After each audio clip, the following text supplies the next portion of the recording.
Not yet.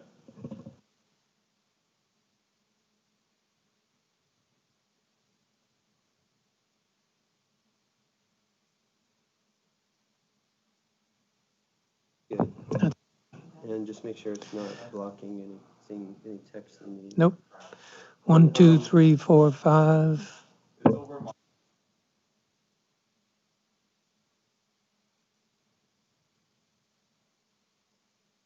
You want me to test it? 1, 2, 3. 1, 1, 1, 1, 1. Is that okay?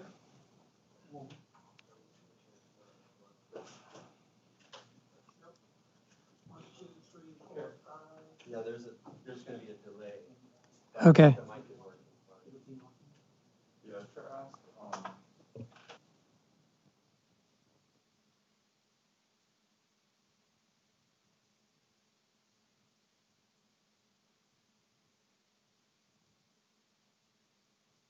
Didn't matter. We'll let you Okay. know.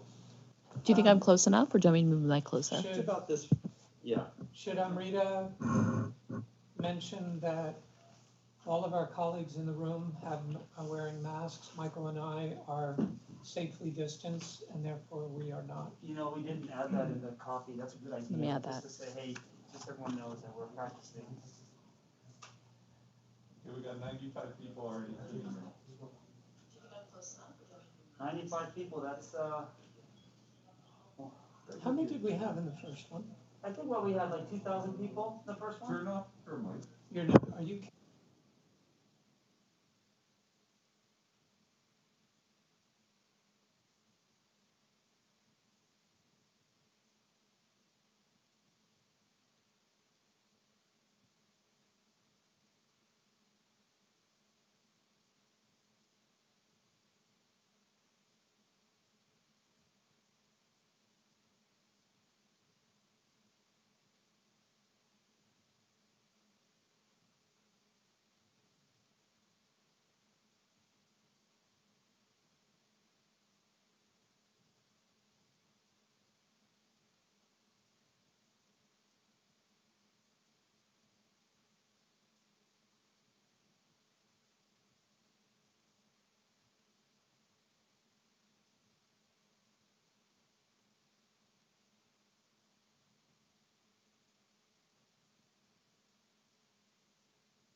Aloha and welcome to this UH Mānoa forum live stream with Provost Michael Bruno.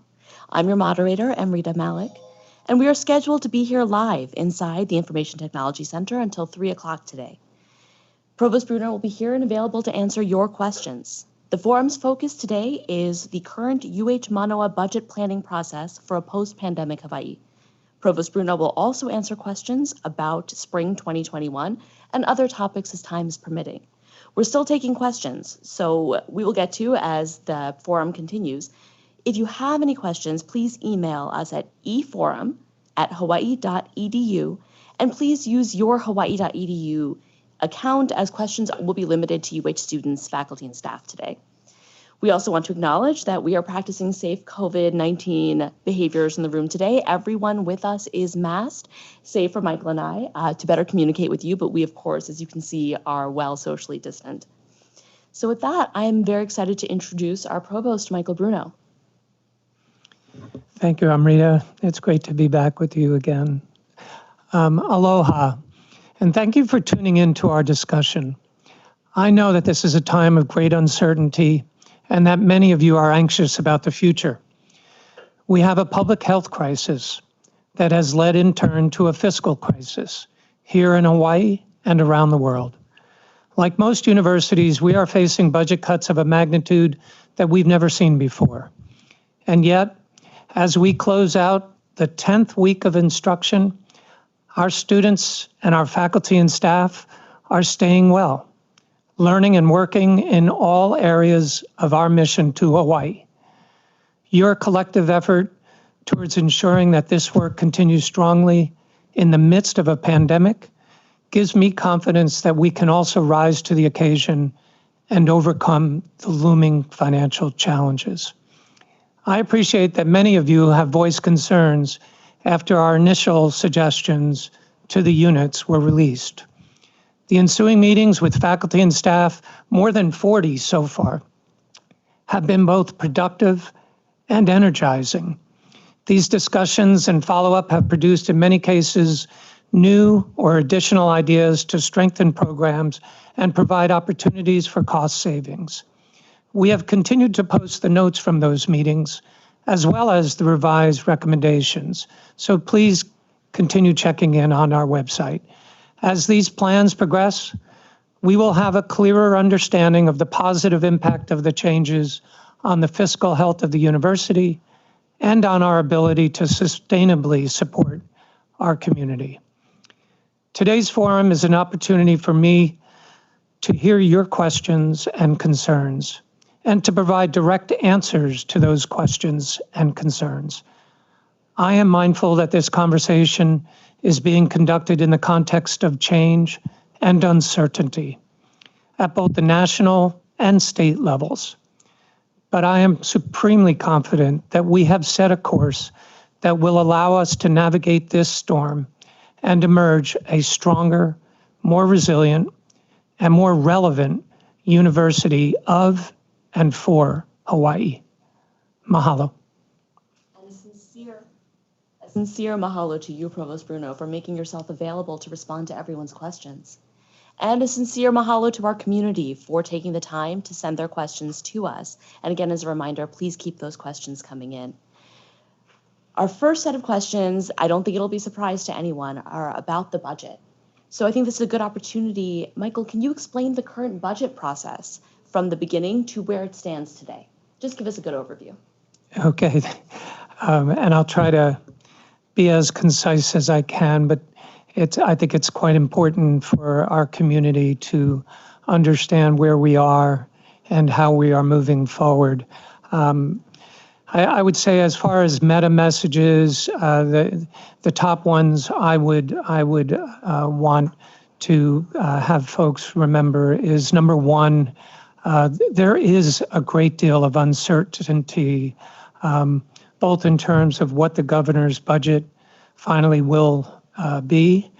We're told that he will release that on December 15, on around December 15, and also what the response of the federal government will be to the needs of the states, and we know that that is playing out as we speak in Washington. So that uncertainty is one bit of context. The other is that the budget crisis is very real. We know faced with a major budget shortfall in terms of revenues into the state coffers. Right now, the estimates are around $1 billion. Some people think it might even be higher than that.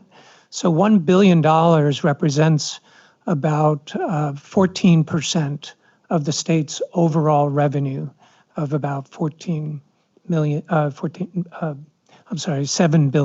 So $1 billion out of $7 billion, 14%. So that aligns with the rough numbers that we're hearing as far as the eventual cut to our budget, which is normally portrayed as something around 15% of our G fund allocation.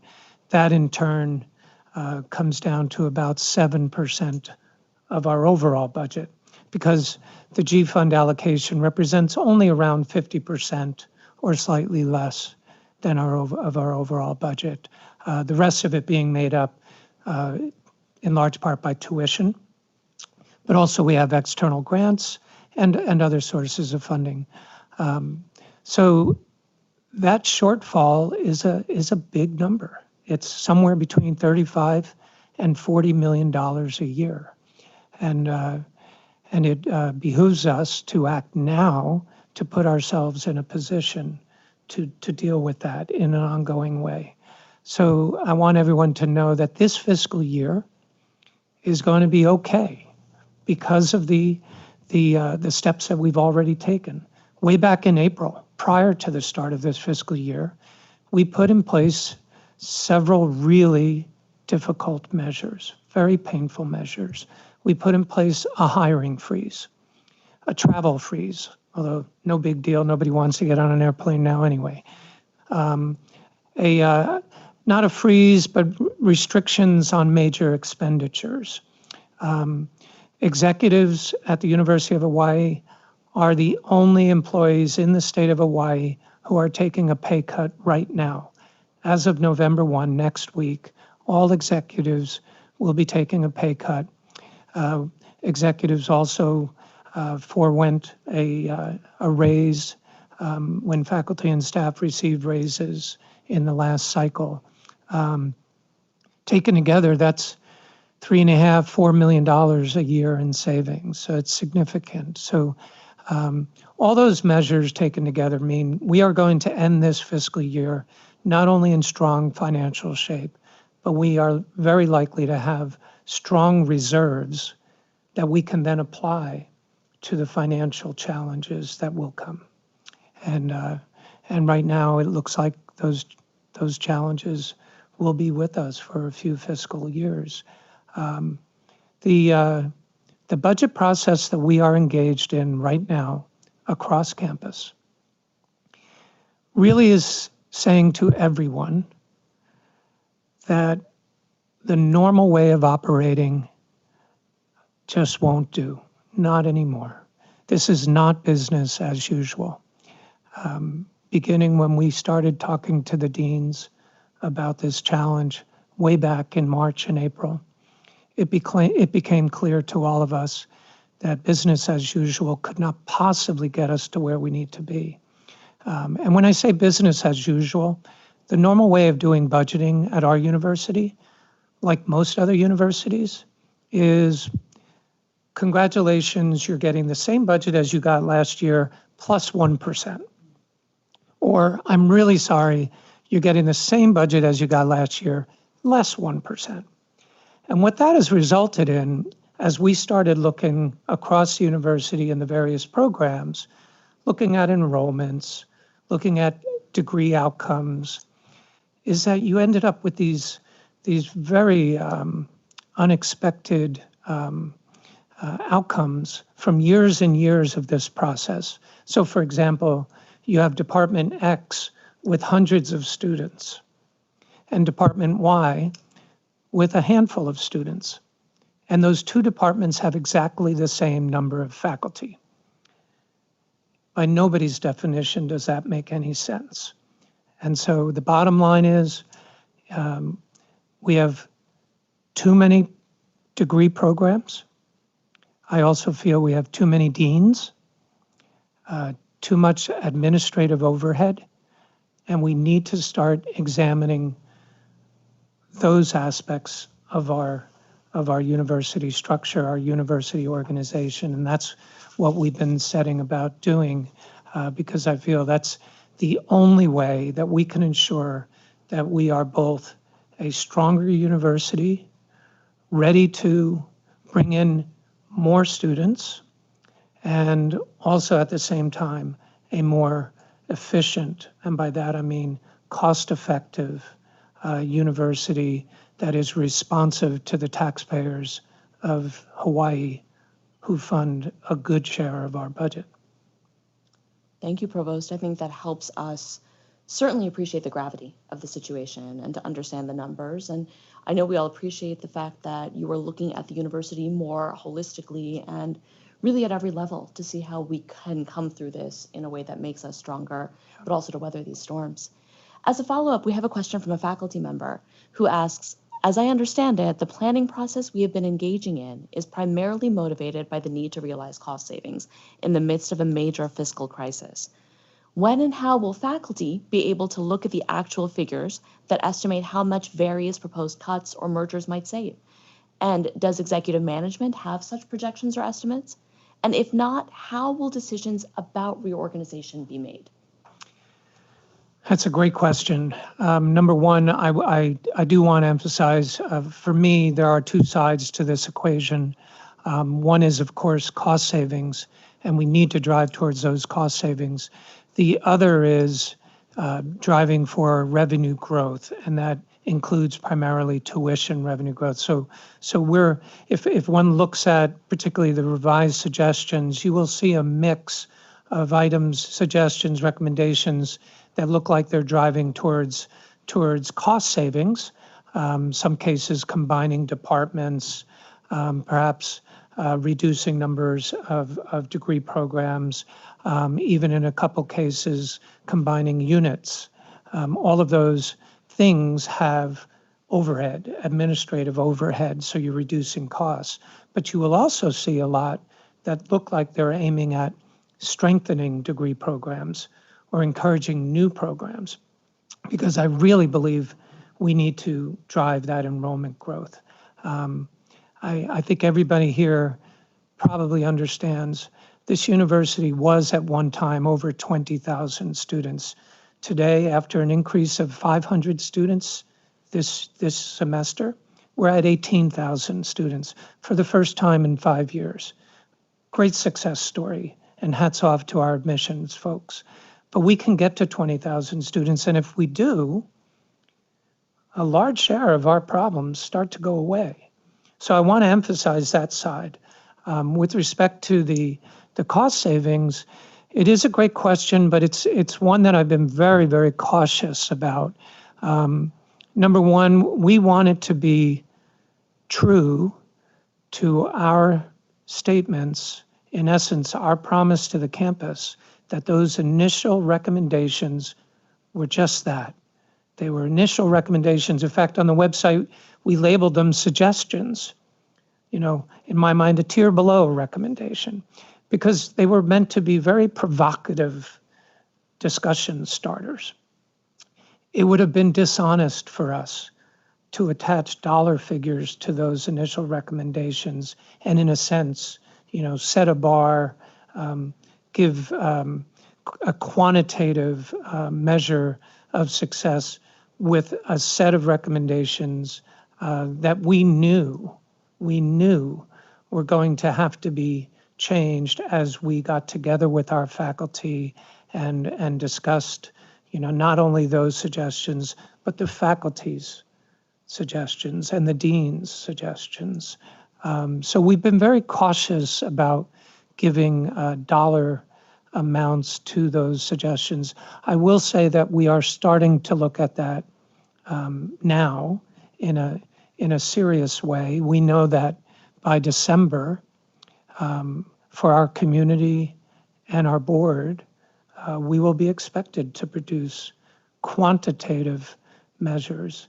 I'm going to park alongside those quantitative measures. I want to be in a position to say, from a qualitative perspective, how do these changes make us a better university?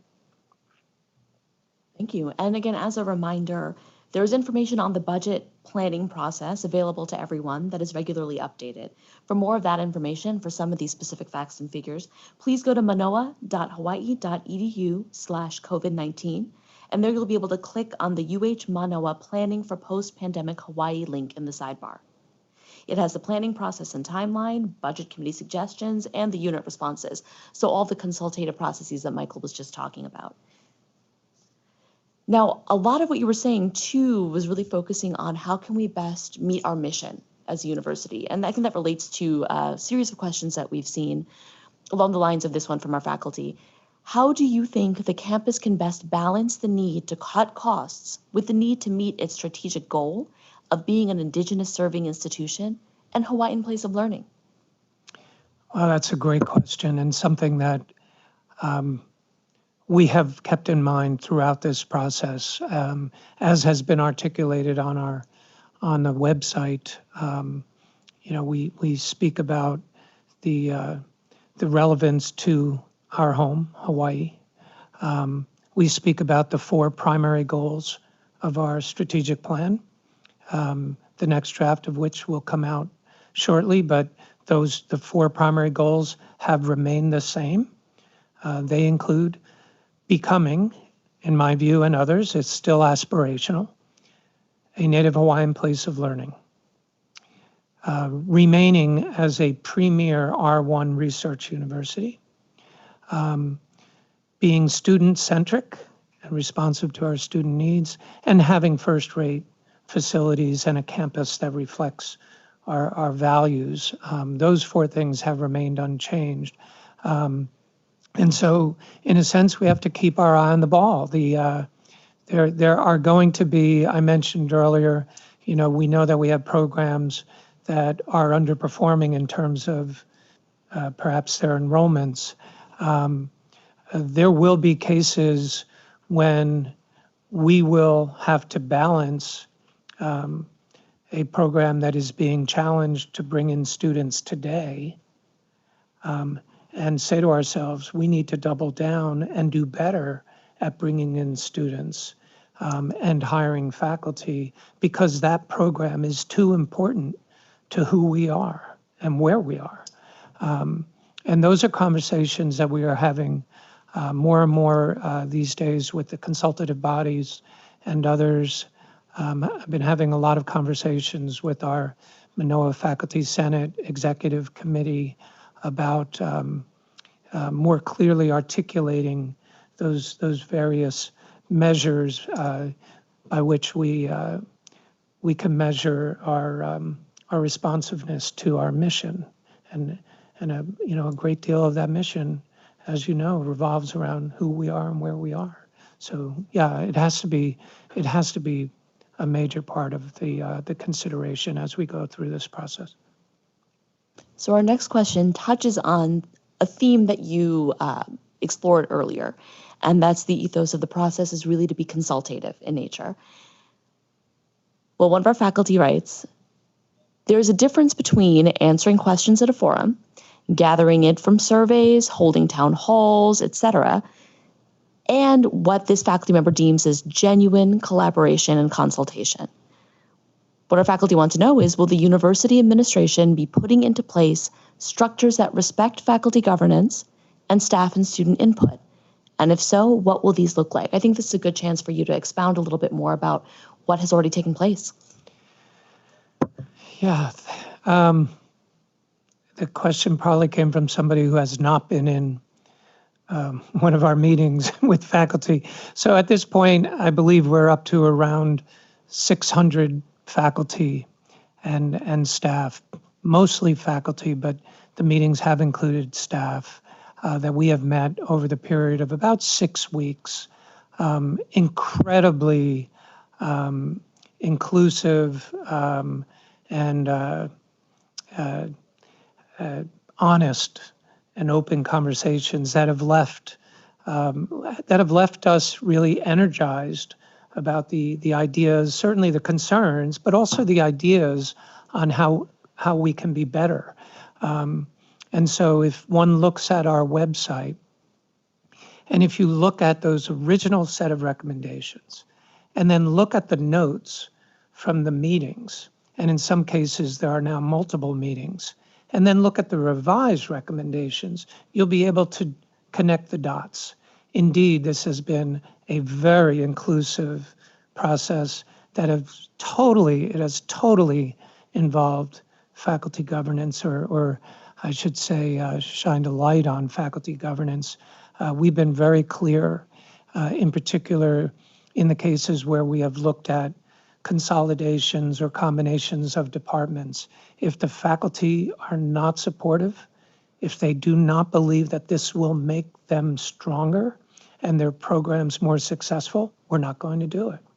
I think that message is getting through more and more as we have these meetings, but certainly we have not yet met with everyone. Today I finished my 41st and 42nd meeting with departments. So that's been gratifying, but we, to the point of the question, we need to continue to do more. And I heard you earlier say that you were also engaging with our student leadership in ASUH and GSO. Can you speak a little bit about how you're engaging student voices in this process? I have to take my hat off to the students. Very often in the meetings that I've been conducting, both on my own and with the budget team, the student representative, be it from GSO or ASUH, has asked, one of the best questions and the most pointed in terms of where we're going and how we're going to get there. I really value their input. So we have been meeting every other week with, and this is to the point of the other question, every other week we've been meeting with all of the consultative bodies together in one room, so to speak. So that means ASUH, GSO, Kuali'i Council, Manoa Faculty Senate, Manoa Staff Senate, HGEA, UPA, and UPW. And I am convinced this is the first time that all those people have ever gotten together in one room, although it's on Zoom. But those meetings have been productive in terms of hearing questions and opportunities for me to share updates. In addition to that, ASUH and GSO have been added to the Provost Council, and we meet at least once a month, often twice a month, along with all the deans and directors. As students, I think that's an extraordinary opportunity to see how the university is run and to engage in that process, which is pretty cool. No, I just have to echo that. I think at every juncture, we've seen tremendous participation from our students and our student leaders, and we want to encourage that because they're really who we're here to serve. So if you're just joining us, aloha and welcome to the live stream forum with Provost Michael Bruno. We're still answering your questions. We're already have a good set of questions, but we're still accepting more. So if you have additional questions, please email us at eforum@hawaii.edu. And remember to use your hawaii.edu account to submit your questions. So now, switching back to our thoughts about post-pandemic Hawaii, some of our faculty have a pretty specific set of questions about their tenure rights. So I was wondering if you could respond to a question: how will tenure rights be impacted with current faculty who are now impacted by the new reorg? For example, would tenure rights transfer under a new college if that were to happen? Absolutely. Tenure rights will transfer. Seniority will transfer. I have been in a number of meetings, as you can imagine, where that question has come up. It is not unusual for a faculty member to move from one unit to another. I wouldn't say that we do it once a month, but across the year, it may end up being that kind of a number. We've had even faculty move from one campus to another. In all those cases, one of the first orders of business is to make sure that the transfer of tenure, seniority, rank, of course, salary, all of that transfers seamlessly. There are always questions when if it's something like a group of faculty. I know the questions will be around the criteria for tenure and for promotion, and standards and such. And those are items, those are details that are worked out in a very precise way, very often with an agreement that is also, it's typically co-signed by UPA and or HGEA and myself. So that's an area we take very, very seriously, and I really don't have any concerns. We've done it many, many times before, and we'll do it right this time. Well, now we have a question from our student body. I was wondering whether the University of Hawaii at Manoa will be offering credit, no credit this semester, similar to what happened last semester. Yeah, I know that's a question on the mind of I wouldn't say a large number of students that I've spoken to, but some have asked me either on some of our Zoom meetings or via email. We had decided long before we started this semester that we will not go to a credit, no credit situation for a few reasons. In many instances, students can opt for credit, no credit in advance. And so that's available to them. But also our reasoning was the spring was a very, very different animal. The spring was a sudden stop and a switch to online. And it was our view, and most universities around the nation, that presented a very unusual challenge to our students. We thought we did the most flexible and most beneficial in terms of our students' approach to that by giving them the option. And I will point out that a majority of the students chose to receive a grade in the spring.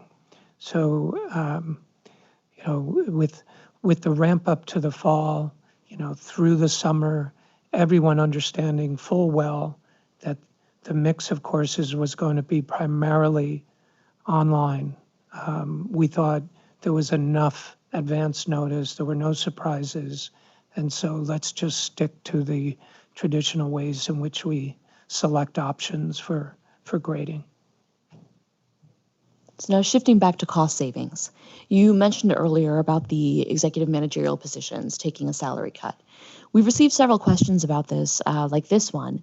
I'm wondering if the provost and UH has any plans for applying such salary cuts to other members of the campus community, pointing out that there are members of faculty and administration with salaries of the order of $150,000 to over $200,000. A modest salary reduction of only 10% can have considerable effects. Can you speak to the salary cuts in general across our various classifications? Yeah, it's an excellent question. Really simply put, we controlled the only thing that we control, which in essence is our own salaries. And we elected to cut those salaries for the benefit of the university. The university has no role whatsoever in the negotiations between the state and the unions, including the unions representing the employees at the University of Hawaii. So we will wait for the results of those negotiations, and our budget process will have to align or realign accordingly based on the results of those negotiations. And I have no information on where those negotiations are right now. You spoke earlier about the need to honor our responsibility to have top-notch facilities on campus. So we did have a member of our community ask whether or not the budget crisis will affect the library and if there are any discussions about that. Well, the library, like every other unit, the library receives its budget allocation via the same process as all of the academic units. So when I meet with each dean and ORU director, the library director is included in one of those meetings, and the library director comes prepared with their plans for their employees, for, in that case, very much the operational side, which includes all of the agreements with publishers and the like, e-delivery, which is more important now than ever, and other aspects of their operations. So if there is, for example, to be a, call it right now, 15% cut to G funds, which is, as I said earlier, runs into maybe 7% or so of a cut to operations. Unfortunately, the library will be in that same boat, and the library director, our university librarian, and I will sit down and work through how they can make it through that kind of a cut. I want to say, since you brought them up, that they're kind of unsung heroes right now. And nobody notices because most people are not on campus. But the library has continued throughout the pandemic, and this goes back to March. The library has been a place where our students and our faculty can go, can study, can work online, access to internet.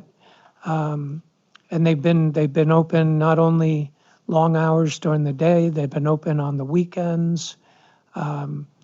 Staff at the library are assisting students and faculty with research and their study, and they've done that without complaining. From the start, we did some things that we thought would ensure the safety of everyone, including, of course, the students and employees who enter the library, but also the staff. And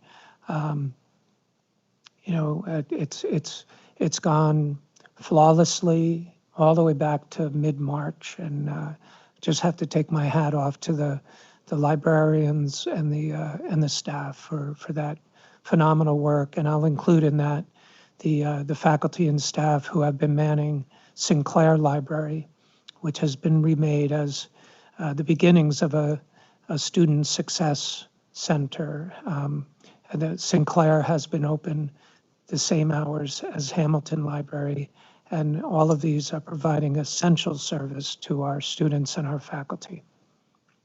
Absolutely. I think our libraries have been instrumental in helping everyone adjust to this new normal and this new online world. And it's a great example of the innovation that we've seen from our faculty and from lots of our different departments that we want to honor. So this is a good overview question. You've touched on this a little bit, but especially for people who may be joining us a little bit later, what is the total annual budget now? How much needs to be cut? And for how long? Oh boy. Our general fund allocation at Manoa is a bit more than $250 million a year. So our overall budget is a bit more than twice that. And that's not including, we have grants, external support in the form of philanthropy and contracts, grants, RCOH. I don't want to go into all that, it gets complicated. Our focus very much is on what does the state give us? That's something we can't control via bringing in more students or bringing in more grants and contracts. And that number is around $252 million. If the cut to that is where we believe it will be, then the cut to our general fund allocation will be around $36 million per year. So that's the number. I do want to emphasize that is the number, assuming that the governor gets his furloughs. If the governor and the unions don't agree, or if they go in a different direction, that number might change. The number might change if the legislature comes up with a different idea. We won't know that until January or February, or if the federal government comes to our aid. Likewise, there we may not know until January or February.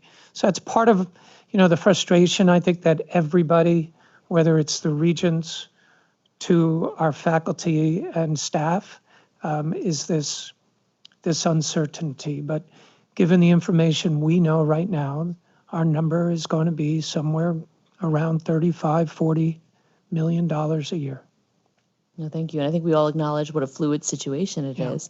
So for the most up-to-date information, as a reminder, you can always go to manoa.hawaii.edu/COVID-19 and click on the UH Mānoa Planning for Post-Pandemic Hawaii right there in the sidebar. And that's where all the numbers will be updated as more information rolls in. So I want to transition back to some more of our student questions. And here the question was about resources being provided to faculty members to ensure that future online classes are conducted as effectively as possible. Can you speak to that? Yes, we've invested millions of dollars going back to early in the summer in a number of different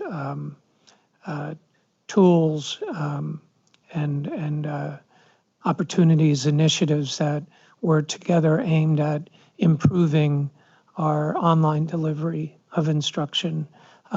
We've purchased a variety of software packages. We have implemented training, mostly online training for our instructors, our faculty. We've provided stipends during the summer to faculty who were interested in developing new or augmented courses, taking a course that had always been delivered, for example, in person and now was going to be delivered online. Our faculty from the College of Education have been really, really helpful and stepped up in a big way, along with fellow members of our distance learning committee, to really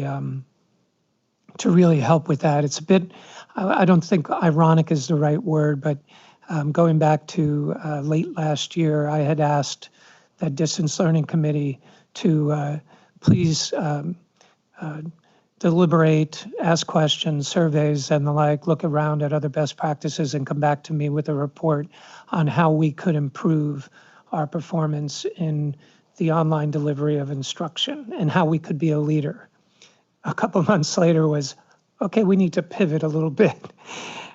We need to do that now. How does the campus pivot to online? So there's been a lot of activity. I wouldn't say that we're done. We continue to learn. One area of concern that I continue to have is the asynchronous delivery of instruction. I think in a lot of cases, we are challenged to do that in a way that the students feel engaged. The feedback that we got after the end of the spring semester, we went to the faculty and we went to the students. What worked and what didn't work. The number one response from both faculty and students was that they missed the person-to-person contact. It was very, very telling, and it was by a very wide margin. So the students seem to resonate much more with synchronous delivery, with that ability to ask questions, to see the faculty member. And so I think we need to continue to learn and provide the technology to allow that to happen. Yeah, so it's a constantly evolving process, Yeah. and we're always looking for more feedback to do our work in a more effective way. So now that we have an understanding for how much is going into our teaching and helping our faculty, I think this frames this next question interestingly. When will the university begin charging different tuition rates for online classes versus in-person instruction? Yeah, I'm not smiling because I think that's not a serious question. I'm smiling because it is asked all the time, and it's been asked since we flipped to online back in the spring. I understand why the question is being asked. I have been saying in response to that question for months that in fact our cost of instruction has gone up, not down. And so, we are left, we still have the same world-class faculty delivering instruction. So the costs of our personnel, our faculty and the staff that work alongside our faculty, those costs have not been reduced by the fact that we've gone mostly online. As I said, in fact, we've had to make investments in the online delivery of instruction. So that's a very bitter pill, I think, for parents and students to swallow because it doesn't seem fair, and I get that. I will say that we have taken very seriously the need to reduce as much as possible the fees that we charge to our students, and we have been refunding, and we will be refunding. I signed off this morning on another round of fees, course fees, that we will be refunding to students. I know the departments take that really seriously, as do the deans. And our fees committee, we have a fees committee that has to approve any new fee or increase in fees. They're also engaged. So that is something that we're serious about doing. So I think the cost of instruction, the cost of attendance has gone down by the reduction of those fees. I don't see the tuition itself being reduced.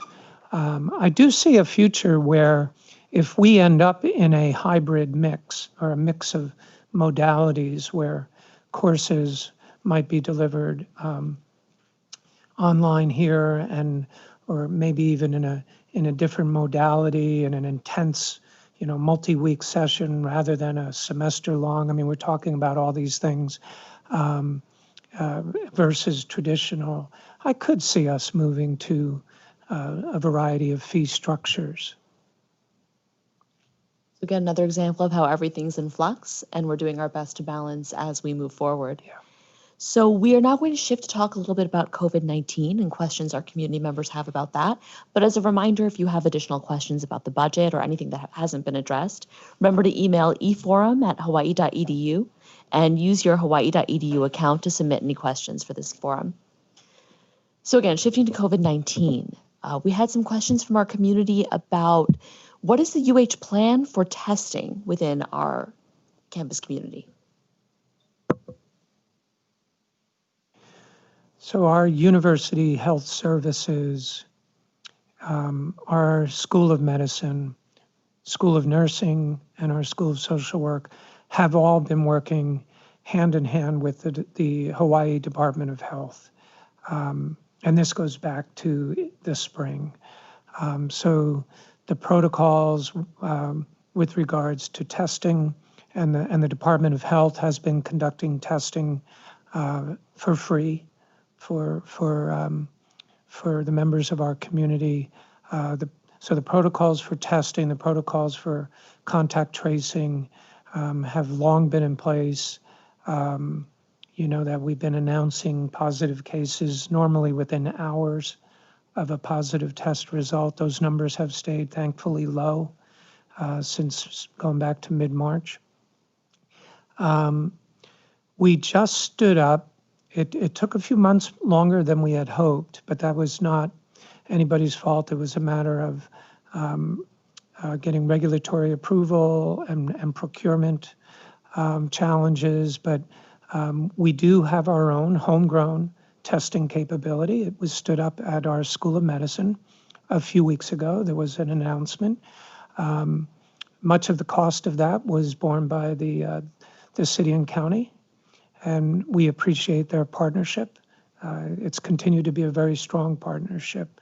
Our agreement with the city and county was that testing capability would be used first to address the underserved portions of our community. And so we would open up testing and the city and county would pay for those tests for those underserved populations. So that testing, that work is going on now.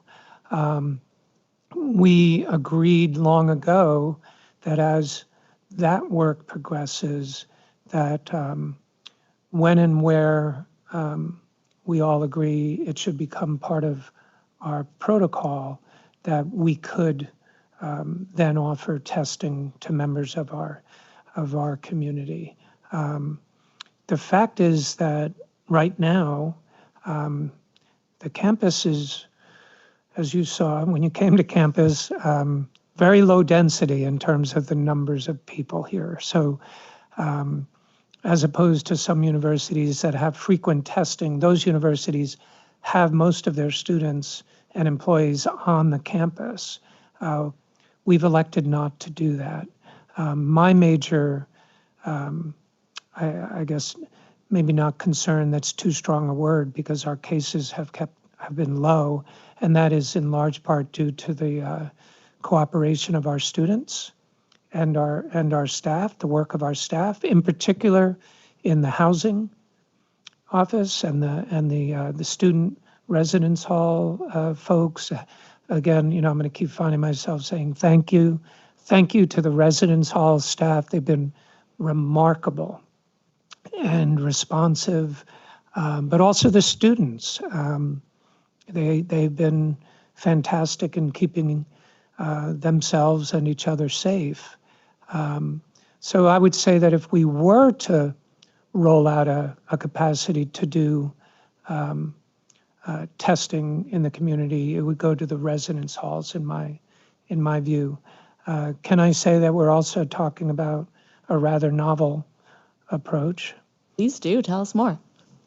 So we do have a faculty member from engineering who received a grant to look at the possibility of testing wastewater and to inquire, would traces of COVID-19 in wastewater somehow reflect increases or decreases, depending on the trend, with the caseload in the population? It turns out it does. There is a direct correlation between the two, and he's been doing experiments with the cooperation of the city and county of Honolulu. So the next question was, okay, can you do that for the dormitories? Or I should say the residence halls, the modern term. So we are working right now with our residence hall staff and with facilities. Another hats off to facilities for keeping everything safe and clean and well stocked. But facilities is working along with residence hall with these subject matter experts, our faculty, and so the idea is if you detect COVID-19 in the wastewater stream from a particular residence hall, that would prompt you then to go into that residence hall and do testing of the residents in that particular building. It's an exciting reminder of the fact that we are an R1 institution and that we have this incredible wealth of intelligent people here doing great work and helping keep us on the cutting edge. Yeah. So you touched on some of this in your last question, but in terms of protocols and things we put in place to keep our community safe on campus, we do have questions that have come in like this one, just asking what the university can do to ensure that those campus safety protocols are followed as we go into the spring, given that COVID-19 will still be with us. Well, we don't have, I know this is going to sound a bit flippant, but we don't have mask police walking around campus. Our public safety officers are very, very busy, night and day, and they're doing an amazing job. And thank you to them and to Chief for their hard work.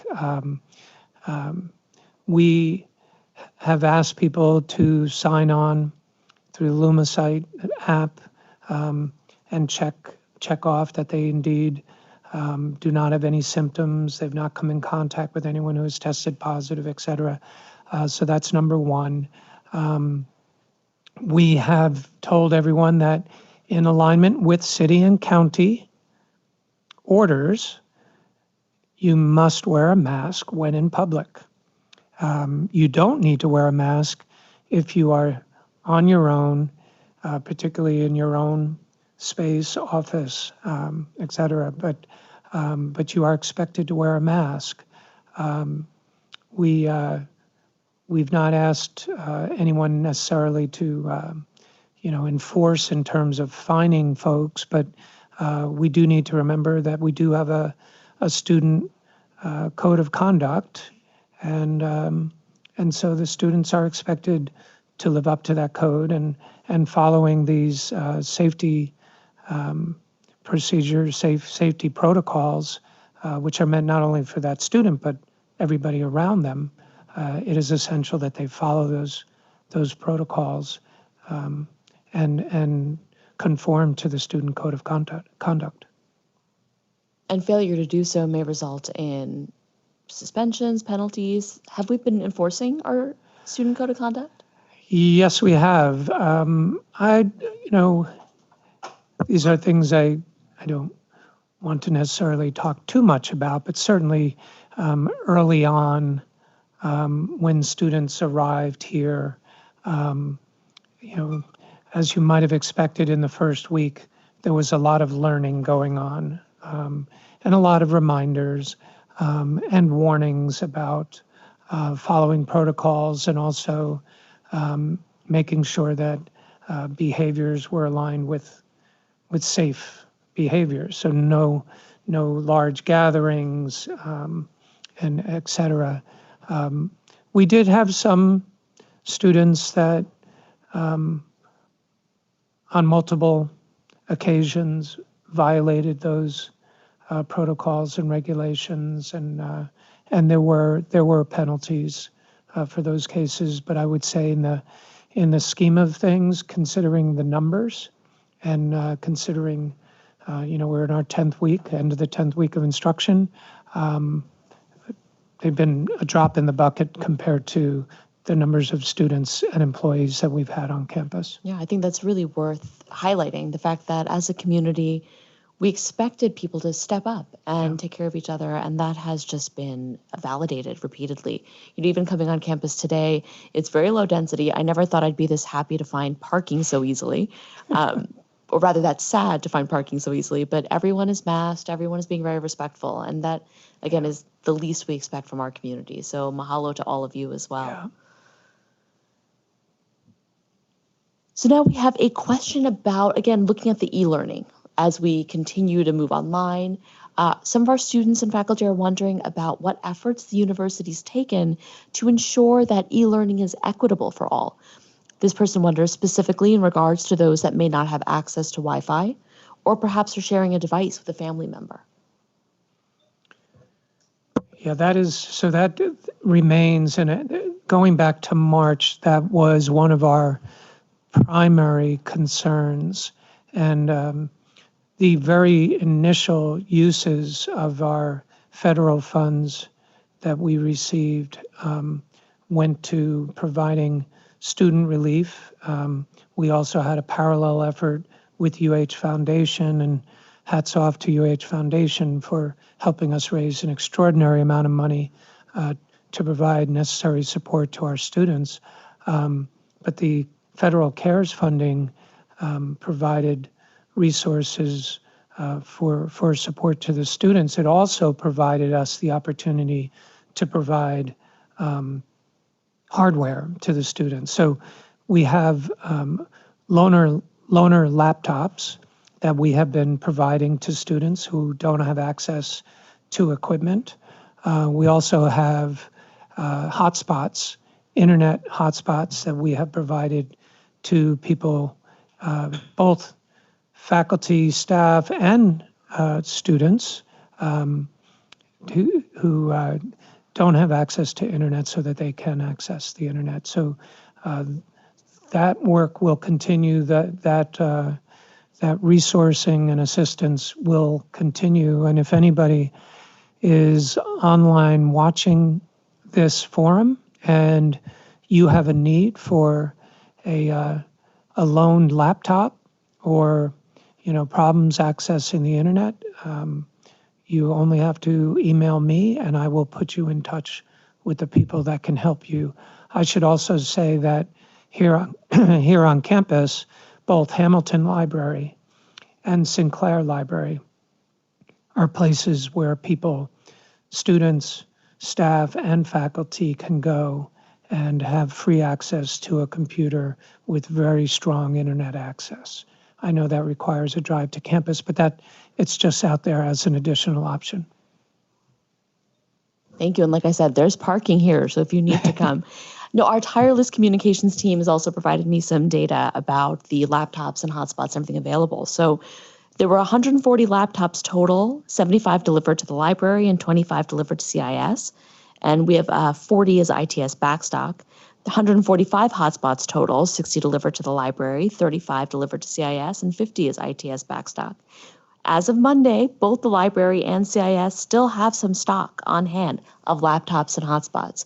So as Provost Bruno mentioned, if you are watching this and you, a colleague or someone else needs assistance with laptops or hotspots, please email. Michael said you can email him directly. You can also email covid19@hawaii.edu and we'll be able to assist you there. Well, thank you so much for joining us for the first half of this forum. Thank you, Michael, for being so available and for answering our questions so candidly. We're now going to take a 5-minute break. And again, I remind you, if you have additional questions for the provost, please email us at eforum@hawaii.edu and let us know what questions you would like answered in the second half. Mahalo.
Unmute. Okay, Amrita, Okay. go for it. Welcome back. If you're just joining us, aloha, and welcome to this live stream forum with the leader of UH Manoa campus, Provost Michael Bruno. We're answering your questions today, live until 3 p.m., and the forum's focus is on the current UH Manoa budget planning process for a post-pandemic Hawaii, as well as we're here to answer questions about spring 2021 and any other topics as time permitting. If you have a question to submit for us, please email your question to eforum@hawaii.edu. And remember that you have to use your hawaii.edu account, as questions today are limited to students, faculty, and staff for our Manoa community. Welcome back, Michael. And again, thank you so much for making yourself available and for answering all the important questions from our community. Now, we'd like to shift a little bit to talk more generally about spring. What is the plan for spring? Great question. We talk about uncertainty. Of course, overarching uncertainty is really all about the pandemic and where we will be in the spring. There is nobody who is predicting that anyone, including Hawaii, will have access to a vaccine at the start of the spring semester. And so for planning purposes, we have no choice but to assume that we are in the present situation. Hopefully we will, we're at tier 2 right now, city and county. Maybe we'll be at tier 3 in a few weeks, and maybe we can stay there. But we'll have to see. Tourism has begun, so there are of course concerns. Taking all that together, we felt strongly that the best course of action was essentially to plan that the spring semester would look very much like the present semester, and so we've gone out to the faculty, and of course, asked the usual question: what are the courses, numbers of sections, and the modality? That is now the new normal. So in addition to all those decisions, what are the courses you need to keep people on track to graduate? What is the modality? And as we did this semester, we have to ask the hard question: does it really need to be face-to-face? And when we asked that hard question for this semester prior to the start of the fall, we ended up at about 14% of our courses being either all in person or a hybrid, partially in person. We expect that will be around the same percentage. I've heard from some faculty that they believe that they could provide instruction fully online. These are some hands-on type of courses, and they now believe that they need to include some face-to-face instruction. The response has always been, it is okay to plan for that. But in your planning, you must account for the fact that you may have a student or students who won't be able to come to campus or cannot come to campus for a variety of reasons. And all through since March and through this semester, I have to say, and now hats off to our faculty, they have continued to honor that and to make sure that every single person in their class receives instruction, whether or not it's online, face-to-face, or a combination. So that's a long answer to say it's going to look a lot like it is this semester, although I wouldn't be surprised if we have slightly more courses that are a mix of in-person and online, at least planned.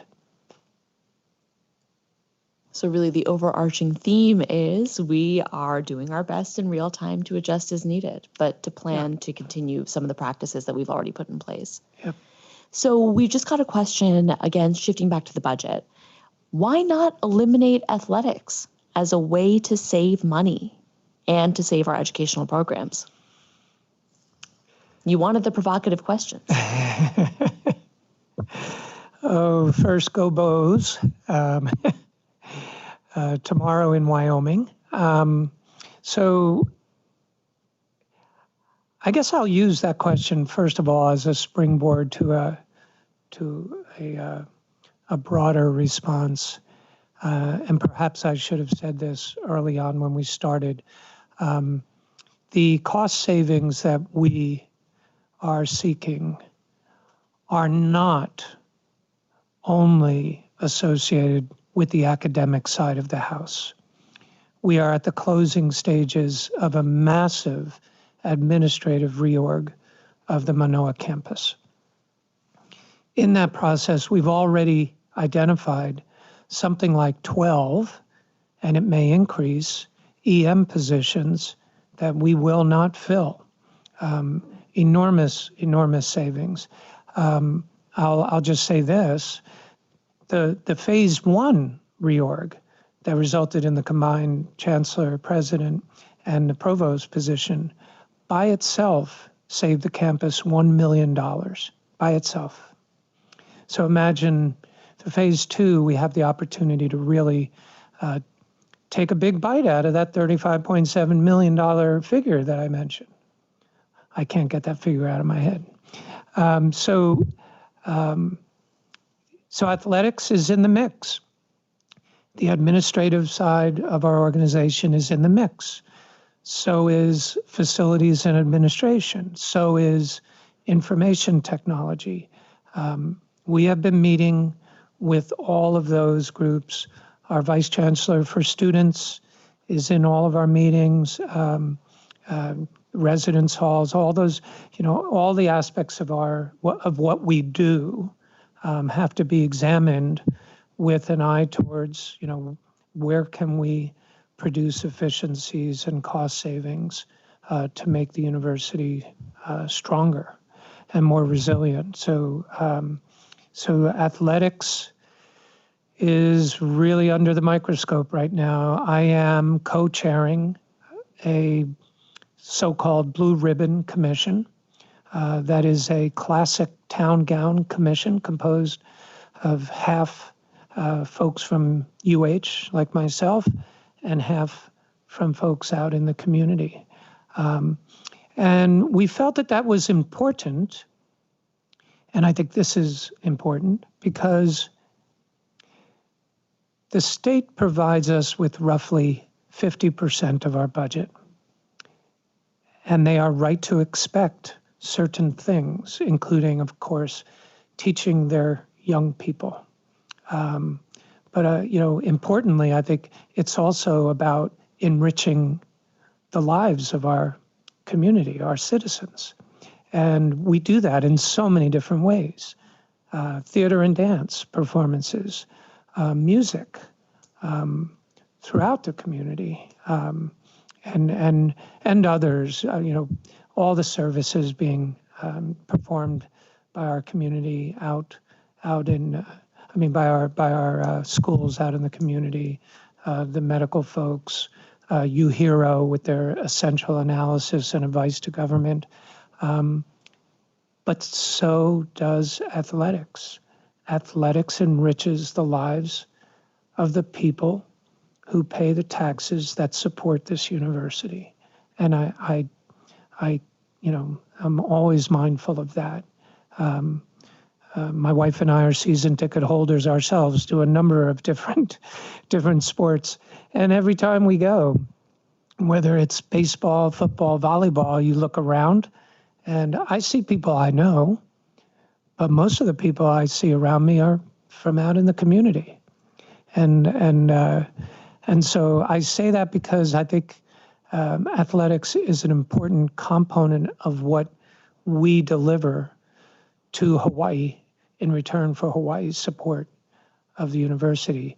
Having said that, athletics needs to be run in a way that is sustainable.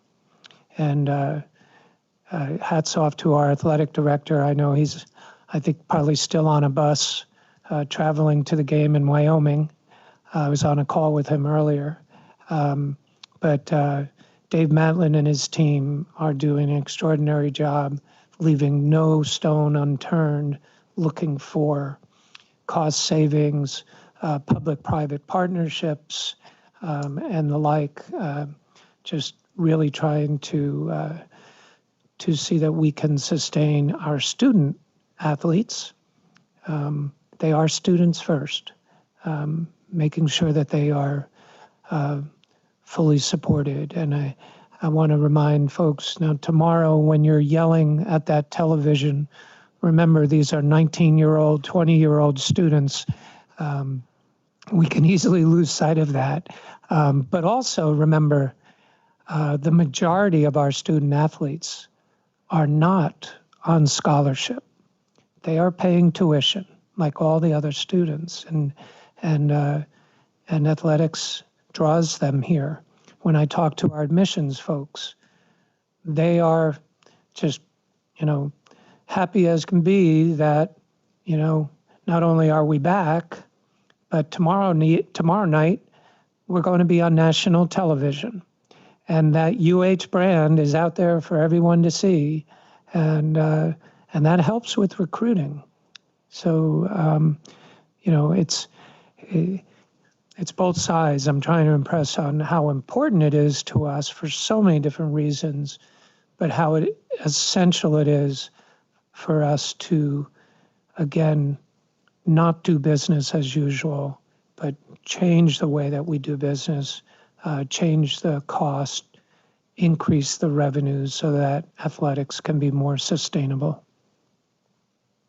And I know our community will look forward to hearing updates from the Blue Ribbon Commission as things progress. And it's a good example of one of the many ways that the university is integrated into the larger community here and how we can better serve the state. We've received a couple of questions about shifting money around, and I'd love for you to respond to this. Why not divert the millions of dollars allocated to capital improvement projects to support our educational programs instead? That's an easy one because we can't. We would never be allowed to do that. The state can borrow money. We can borrow money only for capital improvement projects. We can't borrow money and apply those funds to salaries or tuition support or any other part of our operations. Those funds must be used and can only be used for the CIP projects for which they're intended. We just received this question from one of our faculty members. I understand that moving a school or college into another school or college would cut costs by getting rid of a dean's salary and perhaps a few more positions. But I don't understand how eliminating degree programs cuts costs. As long as there are faculty offering courses, those programs offering degrees do not involve any additional cost. What is the point of getting rid of degree programs? I have that same question. I'd love to hear you respond to that. Yeah, it's an excellent question. I look at this really as a set of tiers in our organization. So clearly, if you have a college with a dean, you have a lot of administrative overhead. So you not only have the dean's salary, you have assistants, et cetera. So if you can find your way to consolidate, and we've gone from 18 deans to 15 in the last year or so. So there are a lot of cost savings there. But then now you come down to the next tier, and if you're talking about departments, when you have a department, you have a chair who receives an additional salary for being a chair. You usually have associate chair, sometimes a couple, and so that's an additional administrative cost. Admittedly, nothing close to that dean's salary and the dean's administrative support, but it's still across 100 different departments, that adds up. Now you take it to the next level. The degree programs have their own administrative costs, be it program directors or even a commitment, an obligation really, to make sure that that degree program is staffed by faculty. If you have, for example, a set of courses that you are delivering because, in your view, the community demands those courses, but there's not a burning need for a full 4-year degree, you would approach the staffing of those courses in a different way. You may have a full-time faculty member teaching a set of courses, but you might not have a full set of faculty dedicated to a degree program. You might not have overhead and costs associated with recruiting the program, overhead and costs associated with internal reviews, external reviews. There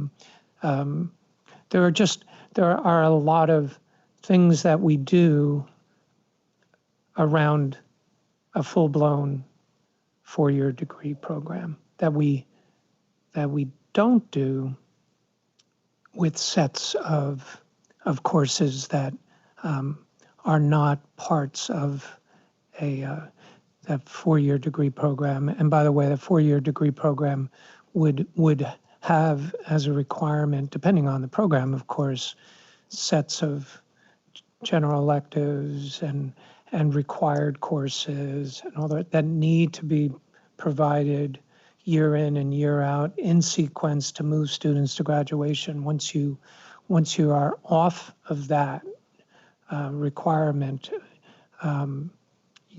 the department or the unit has more flexibility in delivering the courses that students want, even though those students might not be driving towards a full degree program. Does that answer the question, I hope? No, that was really helpful. And I think that's actually an example of why a forum like this is so helpful. Yeah. I certainly had no idea about the administrative costs associated with degree programs. And it was also very good to hear that we can still serve student and community needs without necessarily having a full degree program. That kind of information and understanding the structures behind our organization also enables our faculty to provide you with the more thoughtful feedback that you're looking for as you consult with them going forward. Yeah, and we've had some really good conversations with departments that go along the lines of, okay, so what happens if we stop that program? Let's say it's a master's program. And in some cases it's been, well, we're still going to teach the same courses. Okay, why would you still teach those same courses? Well, because those same courses are needed for this, this, and this. Okay, so you're saying that this is additive in terms of your enrollment. It's not distracting or taking faculty away from something that they might otherwise be doing. That begins kind of a whole different kind of conversation. In other cases, it really has resulted in, you're right, we don't need the full program. In fact, if we don't have that full program, we can dedicate more of our time to the undergraduate degree program. And we've seen a good amount of that, and that's something that we like to see. We have world-class faculty here. We'd like to see more of them in front of our undergraduate students. And when we've had those conversations about some of our graduate degree programs, it's kind of flipped it and said, okay, there's a shift to the undergraduate domain, and that's a really good thing. I think we'll appreciate these are hard conversations to be having, but critically important ones, and everyone having the shared goal of better serving our students in our community. Yeah.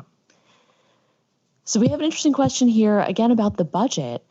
Someone asks, won't the expected furloughs of state workers, including you employees, make up for any budget deficit? Why do we have to cut more? Yeah. The truth is that the budget number, when I said earlier, a 15% cut possible to our general fund, our state allocation. Tentatively right now, $35.7 million, there's that number again. That number does not include the number associated with the furloughs. The furloughs is something that the governor has proposed as a statewide, in other words, all state employees participating, if you will, in a furlough, and then rolling that all up into, that's the dollar amount that this is going to save towards that $1 billion or such deficit in our revenue. So they are different, they are distinct. And I know for some that might be a surprise and a disappointment. But yeah, the cut, the $35.7 million cut, if it is to come from our operations, that's what makes it hard. That's what makes it harder. So along those lines, and again, acknowledging that these are very tough decisions that need to be made, someone from our community has wondered, what is leadership doing to push back against the expected budget cuts and to advocate for the university? Well, I will say, not a day goes by that I am not in some way or another, in writing, in person, advocating for this university, or assisting some of our faculty and deans in advocating for this university in the various ways. We've been having webinars and working with our communications team and pushing out the great news, the work that is being done by our students, staff, and faculty. Our president, David Lassner, is out in the community every day doing the same thing. I think to me, the best thing we can do is two things. Number one, demonstrate our value by continuing to provide the essential services, enriching the lives of our community, as we discussed earlier, keeping our community safe from our medical school, our nursing school, social work, providing world-class advice from groups like UHERO. And so doing all of that, and at the same time demonstrating to Hawaii, to our legislature, that we are prepared to make the hard decisions that we need to make in order to get through this and in order to come out of this stronger and more resilient. I think we need to do both, and we're really trying and working every day to do both. It is one of the reasons that we decided a long time ago to be extraordinarily transparent. We argued among ourselves, do we really want to post on a website that is open to anybody all of these data? Everything from enrollments in our courses to the numbers of employees to various degree outcomes and external reviews of programs, some of which are pretty forceful and pretty challenging, and the responses to those reviews, and then our response to the response. All of that is up there on the website, and we thought ultimately that it's essential to just put all that out there and let our community, let Hawaii see that we're serious about this. Absolutely. Well, you know that I feel that transparency is so important. I know you share that philosophy. Yeah. And as a reminder to everyone, if you want to access the information that Provost Bruno has been talking about, go to manoa.hawaii.edu/COVID-19 and click on the UH Mānoa Planning for Post-Pandemic Hawaii link in the sidebar. And there you can have access to all the information that Provost was sharing with us. And again, just since the goal is to be as collaborative as possible with our faculty, with our students, to really get that feedback, that kind of transparency is critical to really making sure that we get the appropriate information out there and receive the necessary information back. So as I mentioned earlier, we are still receiving questions. Here's one that just came in just now. What are the pros and cons of doing horizontal versus vertical cuts of academic units? Pretty specific. Horizontal versus vertical.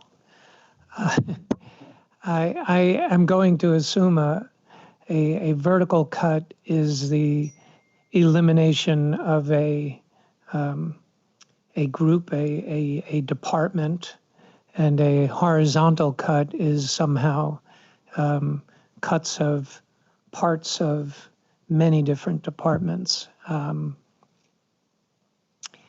I think this is a time for real and honest reflection on what is important to the future of this university and to the future of Hawaii.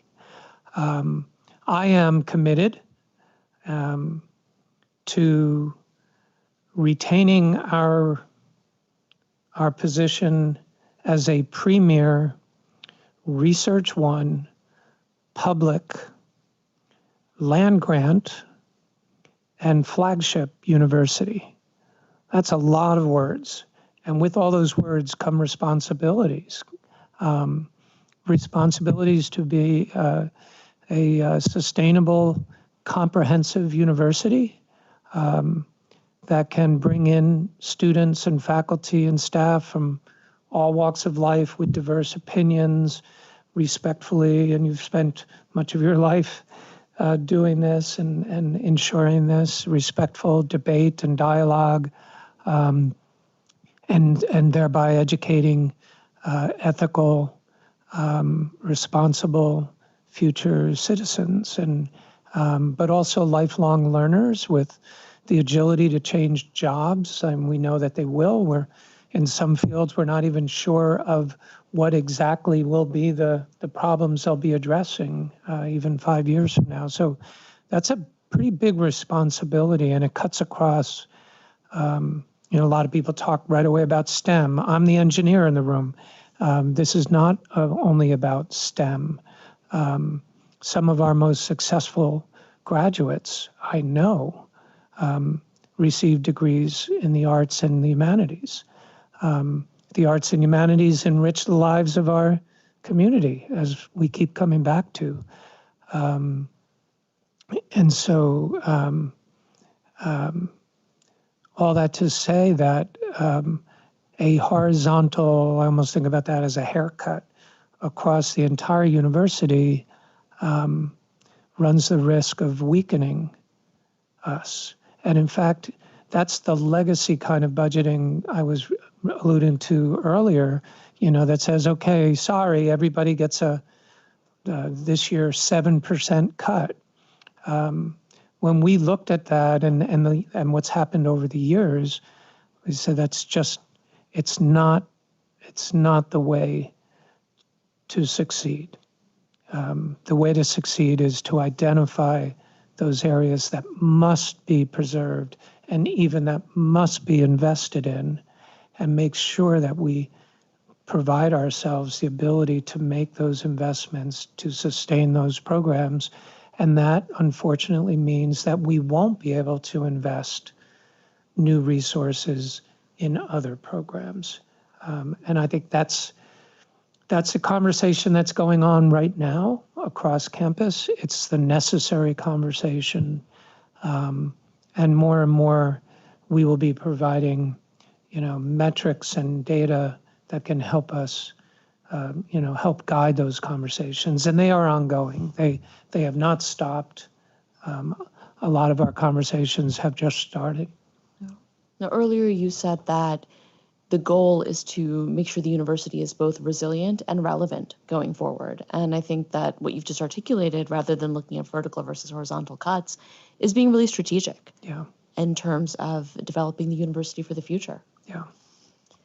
So those are examples of some of the questions that we're still getting in. If you have questions, please email eforum@hawaii.edu and use your hawaii.edu account to submit those, as we have a little bit of time left for Provost here. So we still have some more questions, though, coming in that I wanted to run by you. One of the questions, and I think what this individual is getting at, is just the idea about how to involve the campus community within these conversations and processes. They asked why leadership met in the summer before involving the entire campus community. It might be more useful for you to talk about just how you've engaged different members of the community and what the plans are going forward. Yeah, and some of what happened as we rolled this out, I have in a few different forums apologized for the way in which some of this was rolled out, and we can't go back in time.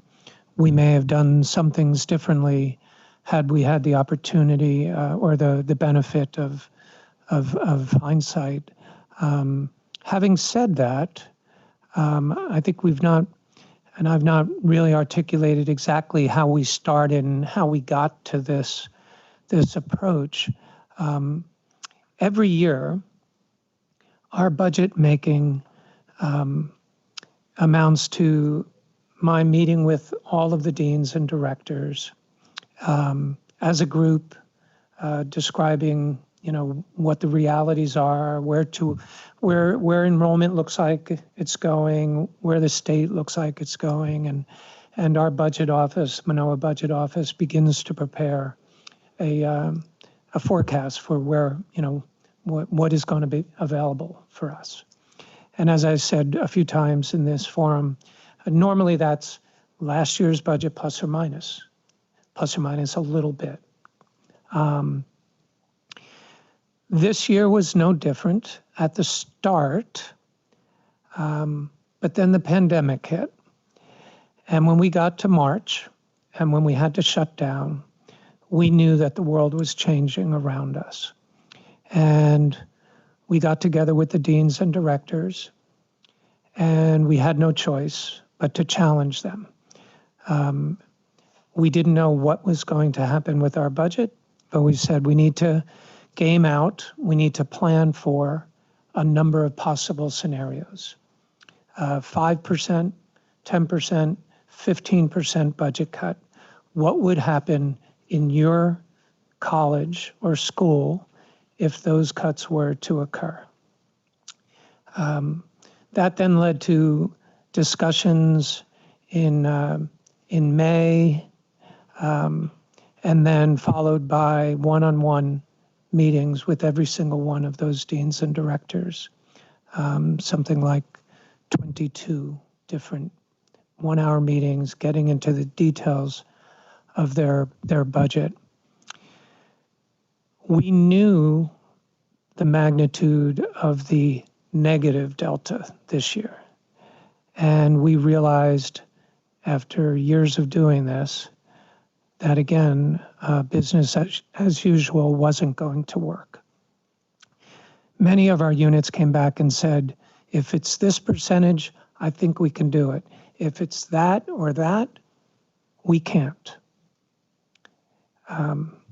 And that's when we realized we're really going to need to take a program by program level look at the university, and we're going to need to have conversations that cross units, that are not stovepiped. Okay, you're good because by some artifact you happen to have excess reserves or budget, but you're not good, so you're going to fail. We could not allow that to happen. We had to start engaging in conversations that would cross units, that would look critically at programs. And So that was probably midsummer when we realized that. And so we assembled a small group of people who understand in great detail the various aspects of the university. So academic programs, research, budget, and that's come to be known, the Manoa budget team. We never named ourselves that, but it was just a core group that we felt comfortable could begin to assemble all of the data and information that we would need to look at the programs. That culminated in August in a set of meetings with the deans, a second round of many one-hour meetings where we challenged them and said, okay, back in April when we met, you thought you couldn't do X percent, that your unit will fail. Well, what about this idea? Have you thought about, merging this department and that department? Have you thought about sunsetting this program? For a couple, have you thought about merging and becoming bigger? Because by becoming bigger, you have more, we call it float, but more up and down in your budget, some space to deal with sudden shortfalls like we're experiencing. So that was the evolution of where we got to with respect to the suggestions from the team. They were first discussed across several months with the deans. Well, I should say, began with one form of discussion and evolved into that discussion. In retrospect, I think we could have, even though it was still the off-duty period, so technically the faculty are not required to be on campus, so to speak, in a virtual world. I think we could have rolled all of that out in the summer and been engaged with the chairs and the faculty in that discussion, rather than waiting to the end of the summer and early September when we finally did. And so that's the aspect of, if I had it to do over, I would have put it out. In point of fact, it was really a matter of weeks. It was really a matter of maybe 3 or 4 weeks between one to the other. It's a good example too about then moving forward, being more intentional about engaging more members of our community earlier in the process. Yeah. So I'm being notified that we are moving into a lightning round to make sure that we answer the questions that are still coming in as fully as possible. So starting the lightning round with, is this fiscal crisis being used as an excuse to cut arts, humanities, and interdisciplinary departments? Absolutely not. We cannot be a relevant, strong, world-class public university that is at once land-grant and comprehensive flagship university for Hawaii if we in any way diminish the humanities and the arts. We will not do that. And you acknowledged earlier how the arts and humanities enrich the lives of everyone in our community and the larger communities that we serve. Okay, next question.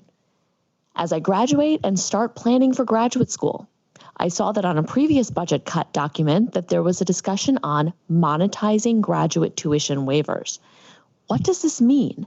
Are you planning on keeping or cutting or reforming this program? Our graduate students always ask the most thoughtful questions, so let's definitely make sure that gets answered. Oh, that's it's interesting because when I first joined the university, I was very surprised at how we handle tuition for our GAs. In most universities, if you have a student on a research grant, that research grant pays the student's tuition. But here, if a student is on a research grant, the tuition is waived. What that means, and I believe this is federal rule, you can never charge the federal government more than you charge somebody else, which is basically the deal. That means that if I have a student serving as a teaching assistant, I there too must also waive the tuition. And so in both cases, whether the student is working on a research project or serving as a teaching assistant, the cost, so to speak, is only the stipend. So for our units, that seems like a great deal. They only have to budget for the stipends. For our researchers, it's an amazing deal because they get PhD students and the only cost is their monthly stipend. So it makes us very, very competitive, both in the cost of delivering instruction and in the cost of doing research. And for that reason, that question is one of those third rail questions. I began asking it when I first joined the university as vice chancellor for research, and it was really kind of an honest question. So why do we do this? I got a lot of shh. That we don't. So our former vice chancellor for administration and finance, I think it was her that said, well, maybe the first step is to monetize it. So to understand what is the cost, what's the cost of the instruction-oriented tuition and the cost of the research-oriented tuition, and we've not done that. But it's an intriguing idea. You can get a lot of arguments on both sides. Are we leaving money at the table with federal grants and contracts, or is it a zero-sum game? If I go ahead and charge tuition, does that mean I can't charge equipment or travel or supplies or those? So it's a difficult question. Well, this is another example of how everything is now on the table and under the microscope in this new budget reality. Yeah. Okay, lightning round continues. Could you tell us who will make final decisions on which programmatic changes will be made and by when? So all of these changes will need to go out to consultation. And as I said, I think a few times today, when it comes to the big items, like a unit combining with another unit or a department moving or combining, those faculty who are impacted are going to need to be supportive. And the reason I say that is because those faculty know their discipline, their domain. They can inform us about the pros and cons of where we're going, and we've already switched gears and gone in new directions in a few cases. So if we do this right, and I'm committed to doing this right, this is very much going to look like a set of campus decisions, consensus decisions that, and the reason we started consultation with the unions and the other consultative bodies, the Faculty Senate and others, the reason we started those so early, which is quite unusual, before we have a there, we don't have set plans yet. The reason we have engaged in this is that we don't want any surprises. So when we go out for formal consultation of set plans and reorgs, reimagine programs, we can move, I hope, that much more quickly to approvals and implementation, because this crisis is not going to go away by waiting I want to make sure to ask this question while we have you here. We've received some questions, just partly acknowledging just what a difficult time this is for everyone. And our community wants to know, would it be possible to increase support for mental health services, for the SDC, especially at this time when many students need support? Yes, we have already done that, actually, and we're still in the process of adding to that support. We've increased the staffing in both the university health services as well as our mental counseling services. Both of those entities have received additional financial support and additional staffing. We've received a lot of questions about, again, looking at all of our faculty and seeing sort of what the different options are. Have there been any conversations about encouraging retirement among faculty, or just acknowledging the need to support junior faculty? It's a tricky question, but we are getting a lot of it, so I wanted to run it by you.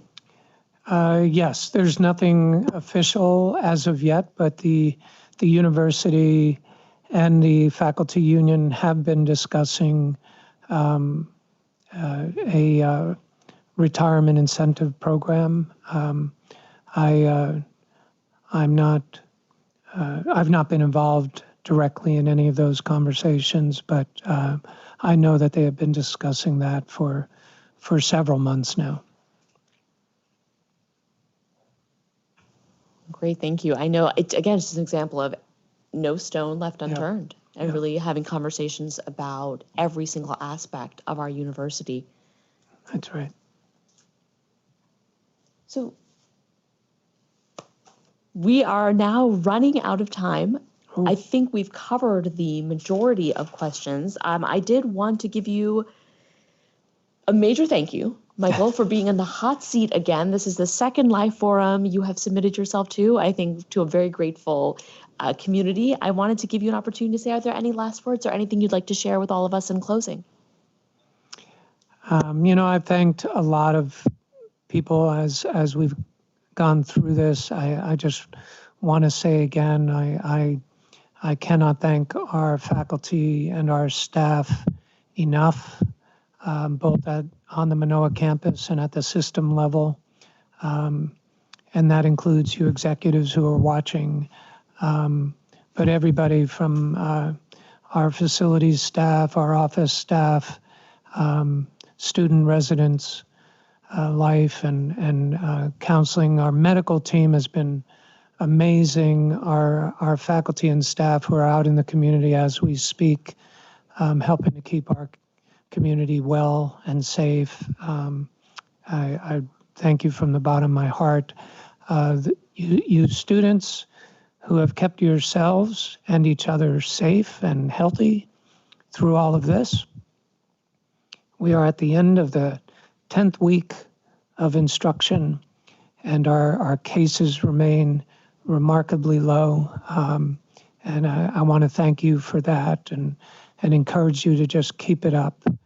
There will be brighter days ahead for all of us. So thank you, Michael. Thank you. And thank you so much to all of you, members of our UH Mānoa community, for participating in today's forum. If you have more questions, want to provide feedback on any aspect, or have any ideas for consideration, please email budget.process@hawaii.edu. Once again, that's budget.process@hawaii.edu. The entire video of this forum will be posted on uhnews.org by Monday, November 2nd, if not sooner. And always remember to check uhnews.org for any developing information or any stories as they develop. I want to make sure to thank the team here in ITS for making all of this possible, including providing the location, setup, live stream, and all of the behind-the-scenes technical work. Also, thank you to UH News and the Office of Communications for their behind-the-scenes support and all of their work in keeping all of us informed. Mahalo to everyone who tuned in and participated. We've had over 400 people at any given time. That's a fantastic rate, and we thank you all for being so engaged.